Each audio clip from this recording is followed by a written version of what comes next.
Hey everyone! Welcome back to our English adventure series. Today, we're going to join Emma on her very first day at a bustling tech startup in New York City. And along the way, we'll pick up some really useful work and career vocabulary. So grab your coffee and let's dive in. Emma woke up at 6:30 a.m., feeling a mix of excitements and nerves. Today wasn't just any day.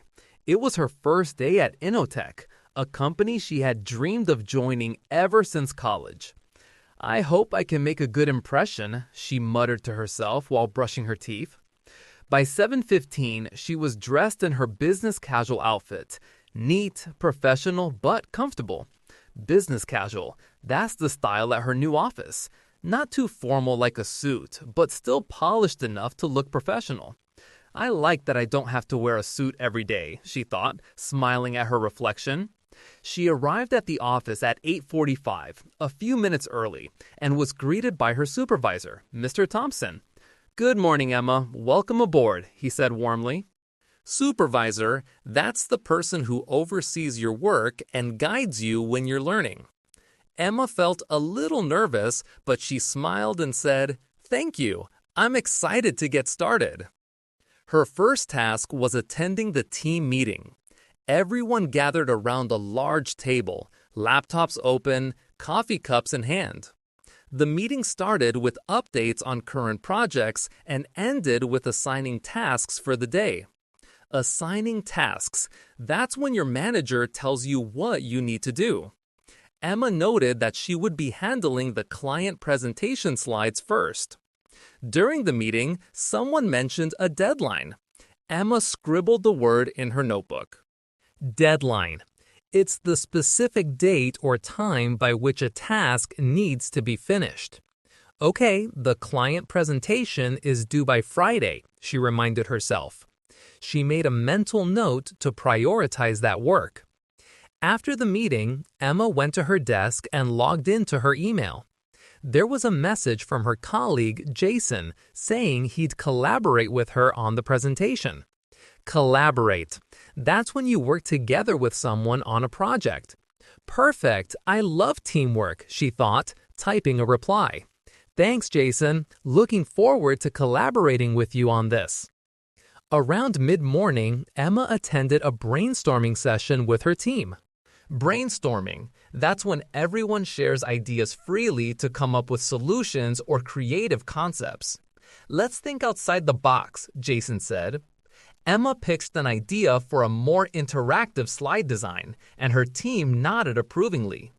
"Great job, Emma. That's innovative," her supervisor praised. Innovative, that means new and creative. By lunchtime, Emma felt a little hungry but decided to chat with colleagues in the break room first. Break room, that's a place where employees relax, have coffee, or eat lunch. She introduced herself to Mia, who works in marketing. "Hi, I'm Emma. It's my first day." "Welcome, Emma. Don't worry, you'll fit right in," Mia said kindly.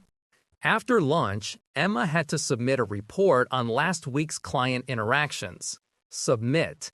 That's sending your work to the person who needs it. As she typed, she remembered her supervisor mentioning that attention to detail was important. Detail, small parts of something that are very important to get right.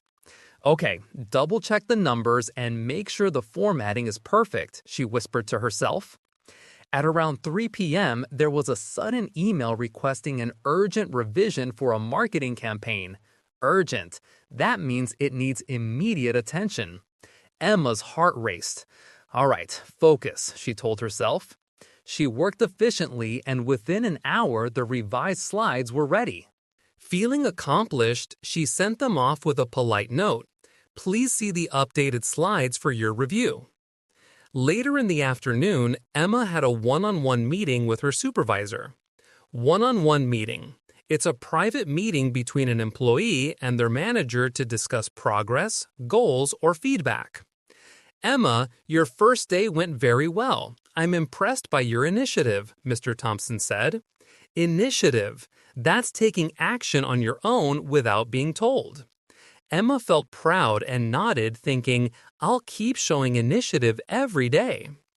Just before leaving, Emma received a message in the company chat about a networking event happening after work. Networking, that's meeting people to build professional relationships. She replied, "Sounds great. I'd love to attend." It was the perfect opportunity to meet more colleagues and learn from them. Walking out of the office at 6 p.m., Emma reflected on her day. She had learned a lot already. Terms like promotion, which is when you move up to a higher position, deadline, collaboration, initiative, and even client feedback, which is when customers give opinions about your work. Client feedback, that's essential to improving services or products. On the subway ride home, Emma texted her friend, "First day at Innovotech done. So many new words learned today. I feel motivated for tomorrow." Motivated, that's feeling inspired and ready to take action. She smiled, thinking about the career growth opportunities ahead. Career growth, that's improving and advancing in your professional life over time. By the time she got home, Emma was tired but happy.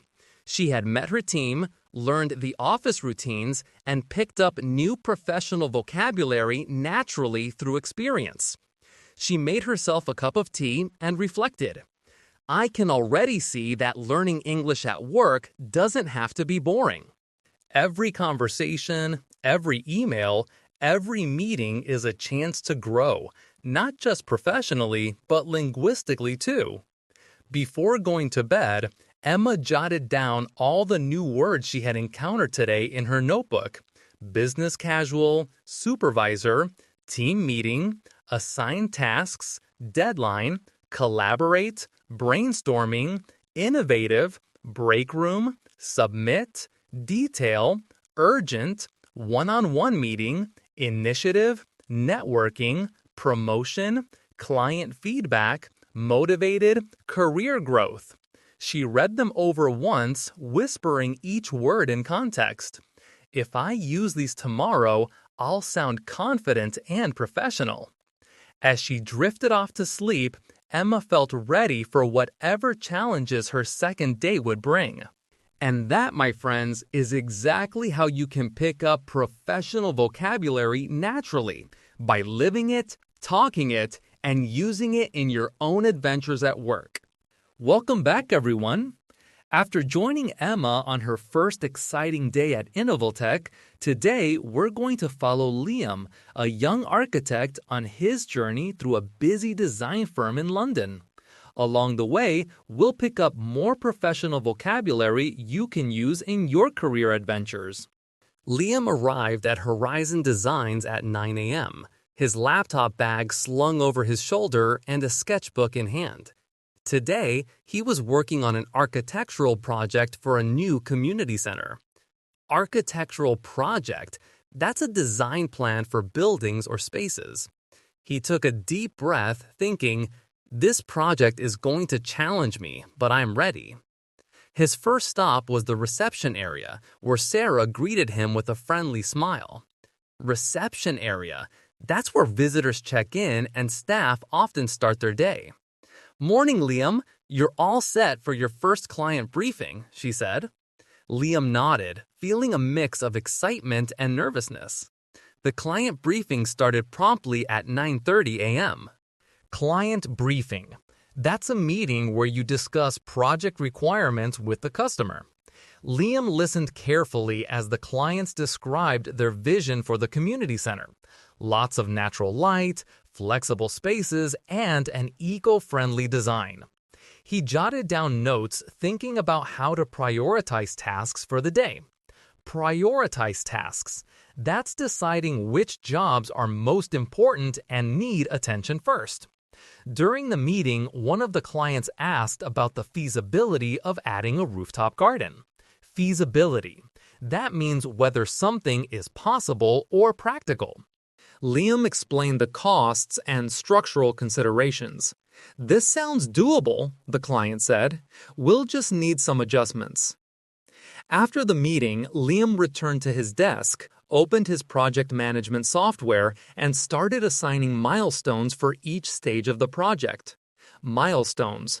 Those are key points or goals that mark progress. Okay, sketching by Thursday, material selection by Friday, and client review next Monday, he muttered. Around mid-morning, Liam's colleague Nina stopped by. Hey Liam, are you ready for the brainstorming session? Brainstorming, just like yesterday with Emma, it's when you share ideas freely. Yes, I've got a few concepts for the open space layout, Liam replied. The session was lively. Ideas bounced around the room as sketches were pinned to the wall. Liam suggested a modular design, which means creating sections that can be rearranged easily. That's clever, Nina said. It gives the space flexibility. Flexibility. That's the ability to adapt or change when needed. Liam smiled, pleased with the feedback. By lunchtime, Liam and a few colleagues headed to the cafeteria. Cafeteria. That's the place in the office where employees eat lunch. So, how's your first week going? Asked Alex, a senior designer. Liam laughed. It's intense, but really rewarding.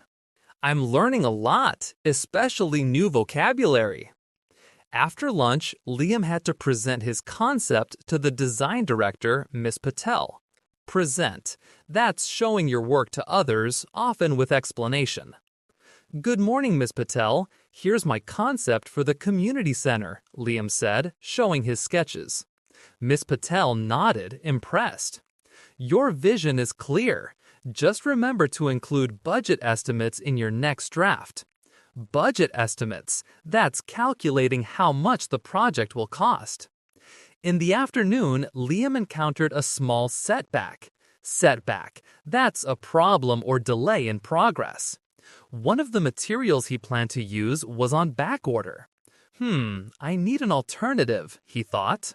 He quickly checked the database for other options and found a suitable replacement. Problem solving. That's finding solutions when unexpected challenges arise. Liam realized he was getting faster at this skill.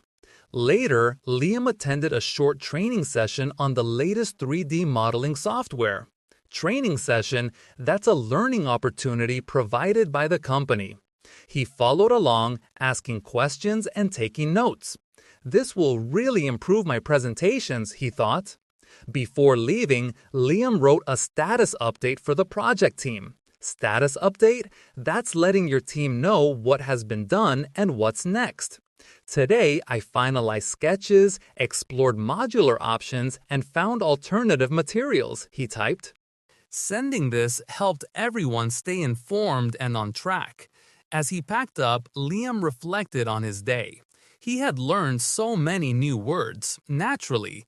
Architectural project, reception area, client briefing, prioritized tasks, feasibility, project management, milestones, brainstorming, modular design, flexibility, cafeteria, present, budget estimates, setback, problem solving, training session, status update. He smiled, thinking about how much easier these words would come tomorrow when he used them naturally in conversations. Walking home through the busy streets of London, Liam thought about career growth. Each day at Horizon Designs was a step forward, learning, collaborating, and building skills. Career growth, that's all about improving and moving up in your profession. He felt motivated to continue, knowing that vocabulary and professional confidence go hand in hand. That night, Liam reviewed his notes, whispering each new word in context. Client briefing, prioritized tasks, modular design, status update. He realized that just like Emma, living the experience made learning professional vocabulary fun and memorable. And as he drifted off to sleep, he thought, every day at work is an adventure, and every conversation is a chance to grow, not just as an architect, but as a communicator in my career.